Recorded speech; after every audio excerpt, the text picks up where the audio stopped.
संतोष coaching centre. मैं संतोष sir. Class 10th का इतिहास, चैप्टर नंबर 6, शहरीकरण एवं शहरी जीवन। शहरीकरण एवं शहरी जीवन का संपूर्ण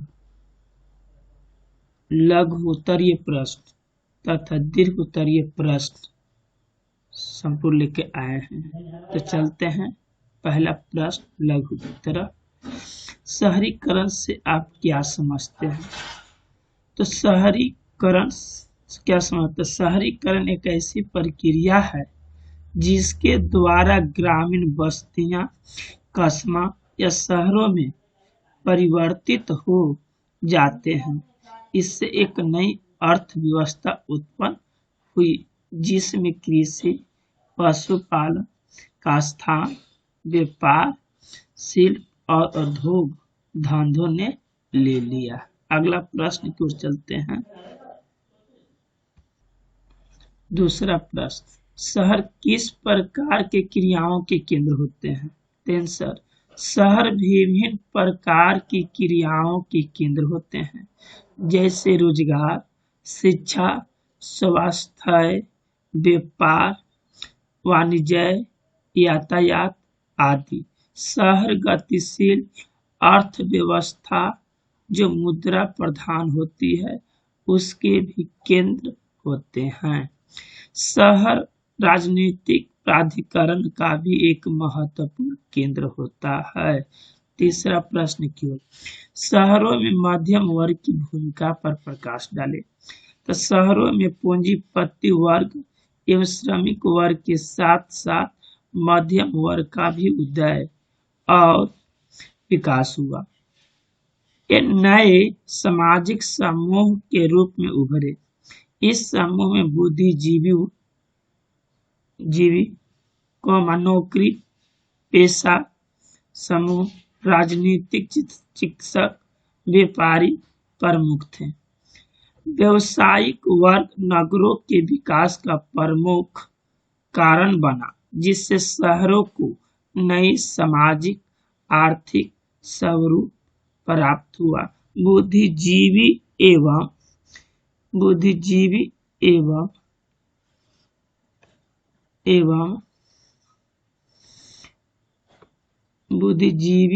एवं राजनीतिक वर्ग ने नया राजनीतिक सामाजिक चिंतन दिया तथा विभिन्न आंदोलन को दिशा एवं के दो लिखा गया है एवं नेतृत्व प्रदान किया। तीसरा प्रश्न, किन तीन प्रक्रियाओं के द्वारा आधुनिक शहरों की स्थापना निर्णायक रूप से हुई? आंसर, जिन तीन ऐतिहासिक प्रक्रियाओं ने आधुनिक शहर को स्थापना में निर्णायक भूमिका निभाई वे निम्नलिखित है। एक पर औद्योगिक पूंजीवाद का उदय, 2 पर विश्व के विशाल भूभाग पर औपनिवेशिक शासन की स्थापना, 3 पर लोकतांत्रिक आदर्शों का विकास। 5वां प्रश्न, शहरों ने किन नई समस्याओं को जन्म दिया? इसका आंसर हो जाएगा कि नए शहरों का उदय और शहरों की बढ़ती जनसंख्या ने शहर में नई समस्याओं को जन्म दिया। शहरों में श्रमिक की बढ़ती आबादी ने कई नई समस्याओं को जन्म दिया, जैसे बेरोजगारी में वृद्धि, आवास की समस्या तथा स्वास्थ्य से संबंधित समस्या इत्यादि। छठा प्रश्न की ओर बढ़ते हैं। छठा प्रश्न है कि शहरों गांव में मुख्य अंतर क्या है? शहरों गांव में मुख्य अंतर क्या है? या सामाजिक का वर्गीकरण ग्रामीण नगरीय क्षेत्रों में किस भिन्नता के आधार पर किया जाता है? आंसर हो जाएगा इसका कि शहरों गांव में मुख्य अंतर यही है कि ग्रामीण लोगों की आजीविका जहां कृषि, पशुपालन, घरेलू उद्योग धंधों पर आश्रित होती है, वहीं शहरों में लोग विभिन्न व्यवसायों, व्यापार, उद्योग, नौकरी में लगे होते हैं। चल 7वां प्रश्न की ओर। आर्थिक तथा प्रशासनिक संदर्भ में ग्रामीण तथा नगरीय बनावट को के दो प्रमुख आधार क्या है? तो आंसर हो जाएगा, इसको प्रश्न देखिए छूट गया है, हम लिख के अगले में डाल देंगे। गांव के कृषि जन आर्थिक क्रियाकलापों की विशेषताओं को दर्शाएं। तो इसको हम लिखें देते हैं थोड़ा सा अनुरूप। चलिए हमने लिख लिया। आर्थिक तथा प्रशासनिक संदर्भ में ग्रामीण तथा नगरीय बनावट के दो प्रमुख आधार क्या भी लिखे। आर्थिक एवं प्रशासनिक के संदर्भ में ग्रामीण तथा नगरीय बनावट के दो प्रमुख आधार निम्नलिखित है। एक पर ग्रामीण क्षेत्रों में स्वास्थ्य, यातायात आदि की सुविधाएं अच्छी नहीं होती है, जबकि ये सुविधाएं शहरों में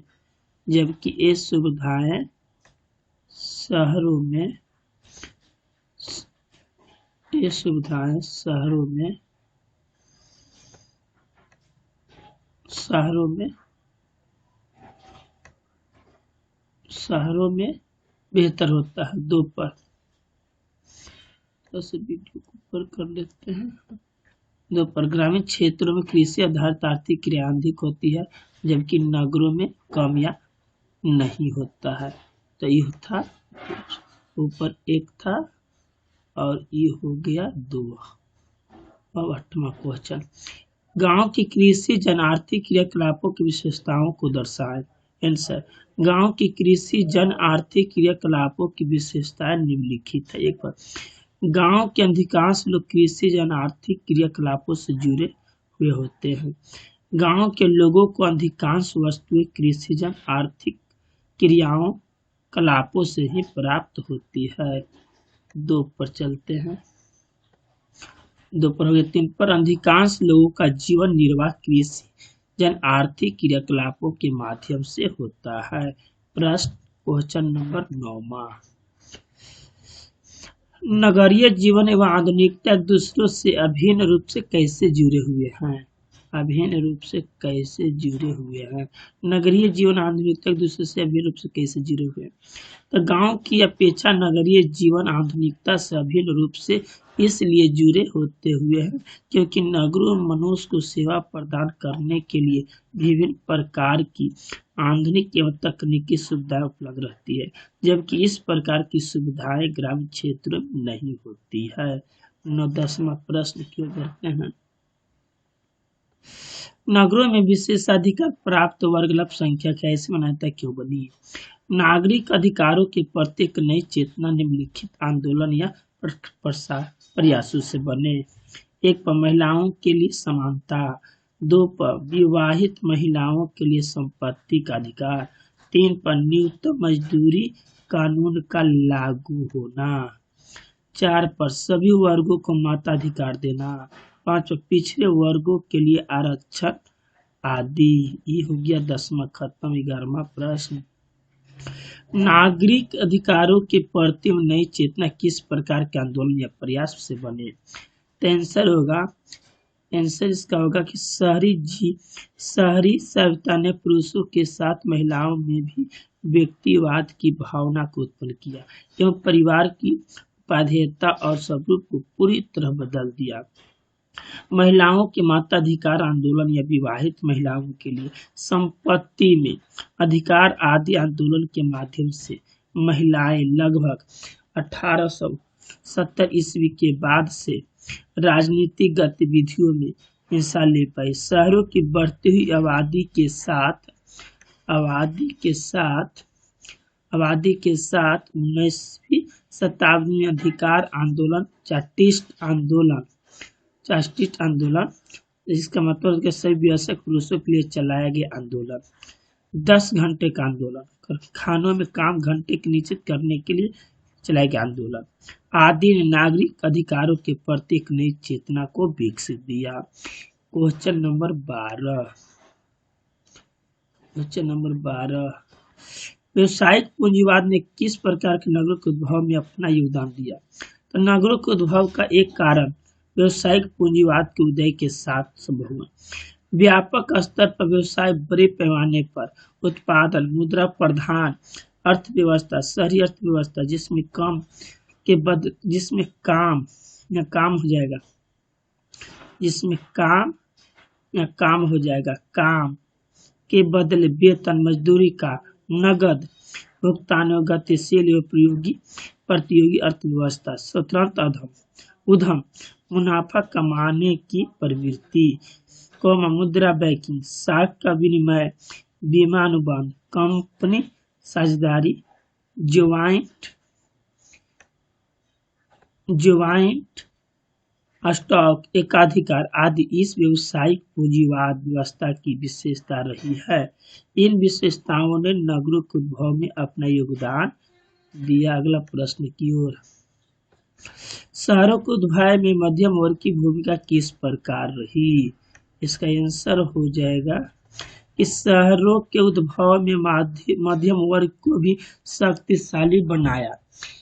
एक नए शिक्षित वर्ग का उदय, जहां विभिन्न पेशों में रहकर भी औसत एक समान आय प्राप्त करने वाले वर्ग के रूप में उभर कर आए एवं बुद्धिजीवी वर्ग के रूप में स्वीकार किए गए एवं विभिन्न रूप से कार्यरत रहे, जैसे शिक्षक, वकील, चिकित्सक, इंजीनियर, क्लर्क, अकाउंटेंट, परंतु इनके जीवन मूल्य के आदर्श समान रहे और इनकी आर्थिक स्थिति भी एक वेतन भोगी वर्ग के रूप में उभर कर सामने आई। श्रमिक वर्ग का आगमन शहरों में किस परिस्थिति का विरुद्ध हुआ? शहरों में फैक्ट्री प्रणाली की स्थापना के साथ ही श्रमिकों को वहां आना आरंभ हो गया। इनमें अधिकांश भूमिहीन कृषक मजदूर थे जो अधिक और नगद आय की लालसा अपने गृह गांव से पलायन कर शहरों में लगे। वास्तव में गांव में कृषि कार्य की मजदूरी में अनाज ही मिलता था। इस कारण उनकी बहुत सी आवश्यकताएं अतृप्त रह जाती थी, लेकिन शहरों में आकर वे फैक्ट्री श्रमिक बनकर नगद आय प्राप्त करने लगे। इससे उनको लगा कि इनकी सुविधा बढ़ने लगी है। अगला प्रश्न, शहरों ने किन समस्याओं को जन्म दिया? या शहरीकरण के पुरुषों महिलाओं के समान के रूप में क्या प्रभाव पड़ा? तो शहरीकरण आंसर हो जाएगा, शहरीकरण का पुरुषों महिलाओं पर समान प्रभाव पड़ा। दोनों की व्यक्तिगत स्वतंत्राधिकार और कार्य पर बल दिया गया। ये हुआ दीर्घ। अब ये लघु खत्म हुआ, अब चलते हैं दीर्घ चलते हैं। स्टार्ट हुआ दीर्घ प्रश्न, शहर के विकास की पृष्ठभूमि में उसकी प्रक्रिया पर प्रकाश डाले। इसका आंसर हो जाएगा कि मानव सभ्यता के साथ साथ शहरों का भी उदय और विकास हुआ। ऐसे क्षेत्र का उदय मुख्यतः व्यापार मार्ग तथा औद्योगिक क्षेत्रों के आसपास अथवा बंदरगाहों के किनारे हुआ। औद्योगिकरण के परिणाम स्वरूप उद्योगों का स्थापना तीव्र गति से हुआ। इन उद्योगों में बड़े पैमाने पर मजदूर वर्ग रोजगार प्राप्त करने के उद्देश्य से आए और इन उद्योगों के आसपास बस गए। यहाँ बसे लोगों को सेवा प्रदान करने के लिए मध्यम वर्ग, जैसे शिक्षक, डॉक्टर आदि का उद्भव हुआ, जिससे नगरों का उदय एवं विकास हुआ। पैराग्राफ चेंज करके, औद्योगिकरण के परिणाम स्वरूप शहरों में श्रमिक वर्ग, पूंजीपति व्यापारियों का अधिक आगमन होने से यातायात, स्वास्थ्य आदि सुविधा बेहतर होने लगा। यहाँ विश्व स्तरीय वस्तु उपलब्ध होने लगा। इस प्रकार गांव की अपेक्षा शहरों का विकास तीव्र गति से हुआ। दूसरा प्रश्न, ग्रामीण तथा नगरीय जीवन के बीच की विभिन्नता को स्पष्ट करें। इसका आंसर हो जाएगा, ग्रामीण तथा नगरीय जीवन के बीच निम्नलिखित भिन्नता। एक दिन ग्रामीण जीवन, एक दिन नगर। तो गांव की जनसंख्या घनत्व कम होती है, इधर नगर की जनसंख्या अधिक होती है, इधर कम इधर अधिक। 2 पर यहाँ के लोगों का मुख्य पेशा कृषि तथा पशुपालन होता है, लेकिन शहर में यहाँ के लोगों का मुख्य पेशा व्यापार और उत्पादन होता है। 3 पर गांव का आधारभूत सुविधाएं जैसे शिक्षा, स्वास्थ्य, यातायात आदि अभाव होता है। नगरों का आधारभूत सुविधाएं जैसे शिक्षा, स्वास्थ्य एवं यातायात आदि बेहतर होता है। 4 पर गांव का वातावरण प्राकृतिक एवं स्वच्छ रहता है। जबकि यहाँ की वातावरण प्रदूषित में स्वास्थ्य नहीं रहता है। एक शहर के 5 में ग्राम में रोजगार की संभावना कम होती है तो नगर में रोजगार की संभावना अधिक होती है। एक दिन था ग्राम, एक दिन शहर था। यही था विभिन्नता, अंतर दिखाना था। अगला प्रश्न की ओर चलते हैं। शहरी जीवन में किस प्रकार के समाज बदलाव है? तो शहरी जीवन में निम्नलिखित समाज बदलाव है। एक पर शहरों में सामूहिक पहचान के सिद्धांत को बढ़ावा मिला और कम स्थान विभिन्न प्रकार के लोगों के रहने से पहचान की भावना बढ़ी। 2 पर मध्यम शिक्षित वर्ग का उदय, वजह से डॉक्टर, वकील, शिक्षक, इंजीनियर, व्यापारी आदि। 3 पर पूंजीपति वर्ग का उदय हुआ जो पूंजी के आधार पर उद्योगों पर नियंत्रण रखता है, अतः इससे चलता है। यह मजदूर वर्ग का शोषण करता है। श्रमिकों के जीवन में काफी बदलाव आया। रोजगार की खोज में गांव से मजदूर लोग शहर में आकर बसने लगे। 4 पर श्रमिकों के जीवन में भी काफी बदलाव आया। रोजगार की खोज में गांव से मजदूर वर्ग शहरों में आकर बसने लगे। 5 पर शहरों में लोगों को रोजगार मिलने लगे। यहाँ के लोगों का जीवन स्तर में सुधार आया। शहरीकरण की प्रक्रिया में व्यावसायिक वर्ग, मध्यम वर्ग, मजदूर वर्ग की भूमिका की चर्चा करें। तो आंसर हो जाएगा 4 के शहरीकरण की प्रक्रिया में 3 वर्ग की भूमिका निम्नलिखित है।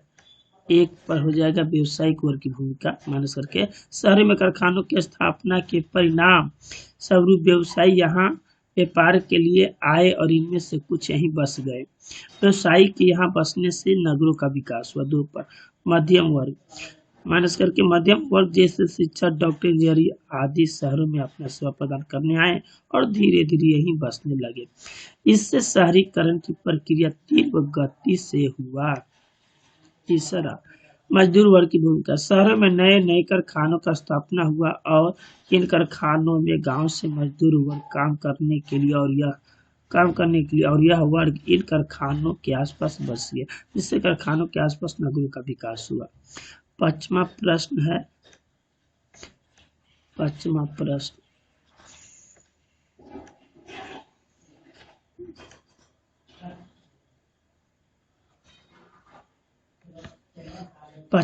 एक औपनिवेशिक शहर के रूप में मुंबई शहर के विकास की समीक्षा करें। 19वीं शताब्दी के अंत तक मुंबई का फैलाव तेजी गति से हुआ।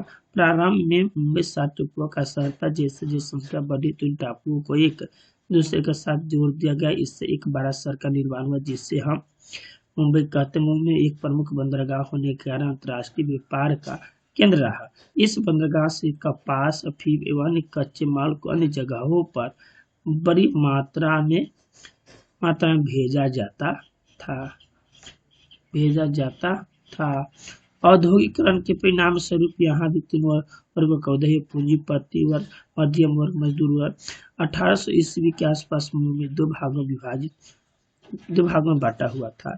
एक भाग में नेटिव रहते हैं और दूसरे भाग में यूरोपियन या गोरे लोग रहते थे। इस तरह से आपका सारा प्रश्न से खत्म हुआ। आप लोग अच्छे से नोट कॉपी बनाइएगा। ज़्यादा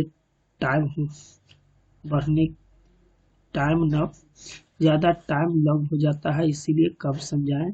आप क्लास में समझ चुके हैं और अच्छे से नोट कॉपी आप इसका बना लीजिए। इस तरह से आपका प्रश्न उत्तर ख से खत्म हुआ। जय हिंद, जय भारत। और इसको अपने साथियों को भी शेयर करें और अधिक से अधिक इसे याद करें ताकि परीक्षा में आप बना सकें। और इसे लाइक और शेयर भी करें। कमेंट अति आवश्यक है ताकि हम अधिक से अधिक सुधार कर सके। जय हिंद, जय भारत।